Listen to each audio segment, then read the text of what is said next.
Hello दोस्तों आज से मैं पढ़ने जा रहा हूँ सफलता के 24 अध्याय।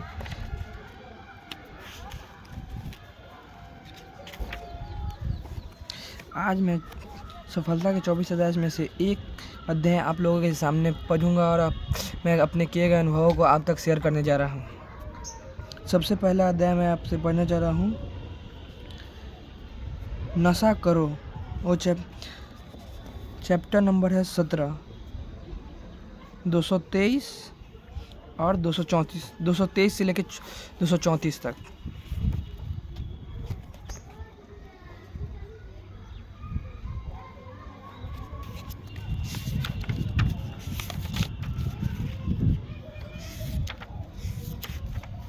नशा करो। आप वही बनते हैं जो आप बनना चाहते हैं। वह नशा ही किया जो रात को किया और सुबह उतर गया। नशा तो वह होता है जो एक बार चढ़े तो फिर सारी जिंदगी ही नहीं उतरे। वह नशा होना चाहिए काम का नशा, मेहनत का नशा, अपने सपनों को पूरा करने का नशा, भारत को एक बेहतर भारत बनाने का नशा। अगर आप ऐसा नशा सिर चढ़कर बोले तो क्या बात है। फिर आगे देखते हैं। इस बात से कोई इनकार नहीं कर सकता है कि किसी भी देश में कामयाबी उसका युवा शक्ति से है, यानी युवा में इतिहास लिखने की ताकत भी है और हौसला भी। लेकिन क्या करें अगर युवा शक्ति का एक बहुत बड़ा हिस्सा नशे को ही अपना भविष्य मान ले और उसी के में अंदर तक उतर जाए। जिस उम्र में भगत सिंह देश के लिए शहीद हो गए थे, आज उस उम्र के नौजवान अपना अनमोल जीवन नशे में गुजार रहे हैं। अगर आप खुद से प्यार करते हैं तो निश्चित ही यह अध्याय आपको जीवन के प्रति एक अलग नज़रिया में परिचित कराएगा। आज सबसे बड़ा सवाल यह है कि इंसान नशा करता ही क्यों है। यह सवाल सबके मन में आता है। कोई गम भुलाने के लिए करता है, ब्रेकअप हो गया तो पीने तो पड़ेगा। कोई तन्हाई मिटाने के लिए नशा करता है, कोई शौक के लिए नशा करता है,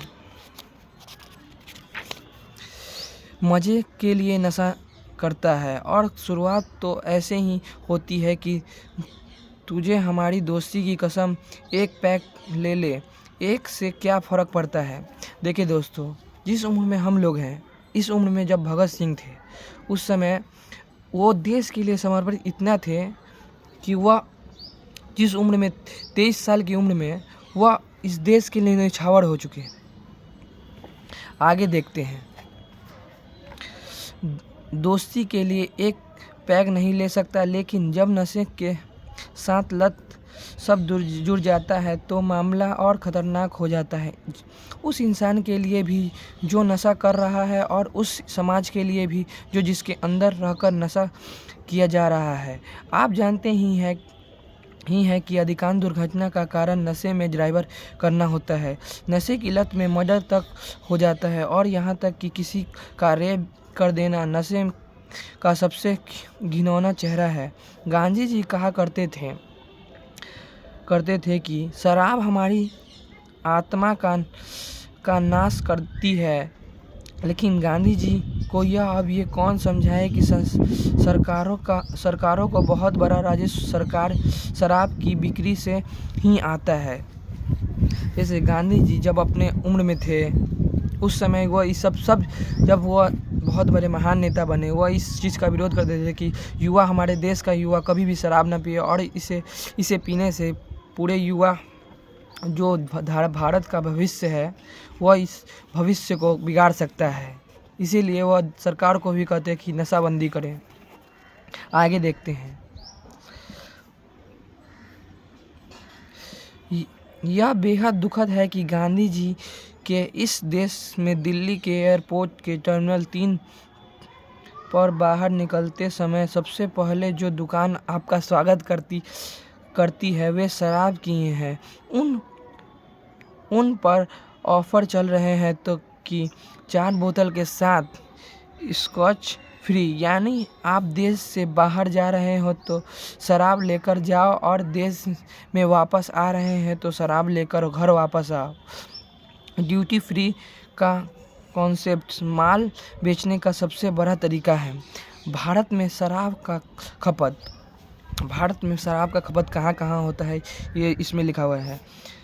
गुरुग्राम, जो कि रोजगार देने का मामले में भारत के टॉप 5 शहरों में आता है, उसका हाल देखिए। मैं गुरुग्राम की इज्जत करता हूँ क्योंकि इस शहर में बहुत लोगों के सपने पूरे किए गए। जिन दिन में इस शहर में सपने पूरे करते हैं, लेकिन शाम होते ही इसकी फितरत कुछ बदल जाती है। किसी शाम एक बार आप गुरुग्राम का चक्कर लगा लीजिए, आप देखेंगे कि शराब की वह पुरानी दुकानें अब लग्जरी शोरूम में बदल चुकी हैं और शोरूम की चकाचौंध भी ऐसी कि आप दांत तले उंगली दबा लेंगे। शाम की बड़ी छोटी सभी गाड़ियों की कतारें मानो चिल्ला कर कह रही हैं कि तुमने अगर यह सोमरस न पिया तो तुम्हारी जिंदगी को धिक्कार है। उन ठेकों रूपी शोरूम के सामने लगी लाइटें देखे तो ऐसा लगता है कि इनकी रोज ही दिवालियां हैं। सोचता हूँ कि क्या वाकई इस जगह का नाम गुरुग्राम होना चाहिए। और यह हालत सिर्फ गुरुग्राम की ही नहीं है, ऐसे गुरुग्राम इस देश में ना जाने कितने हैं। गुरुग्राम तो सिर्फ उदाहरण भर है।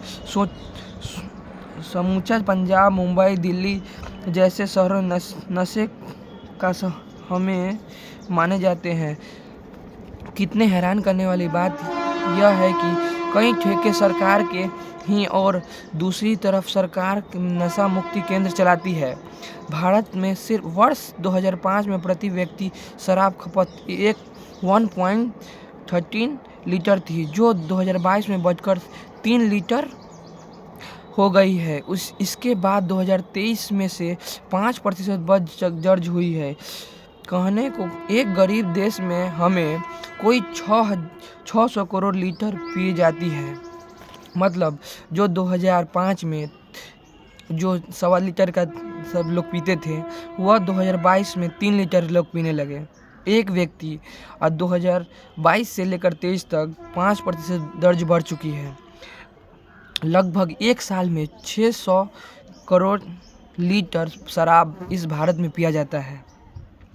बिहार, गुजरात, मिजोरम, नागालैंड, इन चारों राज्यों में कहने को तो शराबबंदी है, पर पीने वाले लोग कौन रोक सकता है। जैसे हम बता सकते हैं, किसी व्यक्ति को कोई समस्या है तो वह जल्दी हल नहीं कर सकता है, लेकिन जिस व्यक्ति का समस्या है उसे को हल करना पड़ता है। जैसे शराबबंदी है, बिहार में शराबबंदी है, फिर भी हर व्यक्ति को किसी से पूछो शराबबंदी है बिहार में, वो बोलता है नहीं। शराबबंदी कहाँ है? जहाँ मन करा वहाँ मिल सकता है। इसी के लिए बोला जाता है, कच्ची पक्की जैसे भी मिले लोग अपना काम चला लेते हैं और इसके खतरनाक परिणाम भी भुगतने पड़ते हैं। 14 दिसंबर 2022 को बिहार में जहरीली शराब पीने से 73 लोगों की मौत हुई और वहीं की सरकार के मुखिया नीतीश कुमार ने यह कहकर पहला छाड़ दिया था कि पिएगे तो मरोगे ही। इतने ही नहीं कहा, दुनिया में नशीले पदार्थ की तस्करी तक की जाती है। यह एक बहुत बड़ा सिंडिकेट है। पीढ़ियाँ तबाह हो रही हैं और कोई इस विषय पर गंभीर होकर बात ही नहीं करना चाहता है। जिसे शराबबंदी पर कोई खुलकर बात ही नहीं करना चाहता है, क्योंकि वह भारत देश का सबसे ज़्यादा टैक्स देने वाला वो है। जैसे आप देख रहे होंगे कि देखिए, यह जो किताब है वो आपको फुटपाथ में मिलेगा और जो जूते लोग हैं वो शोरूम में मिलेंगे। शराब है जो शीशल में बोतल में मिलेगी। इसी के साथ आगे है बॉलीवुड और नशा। बॉलीवुड में भी बहुत से लोग नशे करते हैं और छूट जाते हैं और आम नागरिक, किसी को जेल हो जाता है, किसी को कुछ। ठीक है, तो इसी से हम कल करेंगे और इसी की तरह मेरा प्रतिदिन एक वीडियो आएगा और इसी के साथ मैं पूरे 24 अध्याय को आपके साथ करूँगा। आप लोग कृपया सपोर्ट बनाए रखें।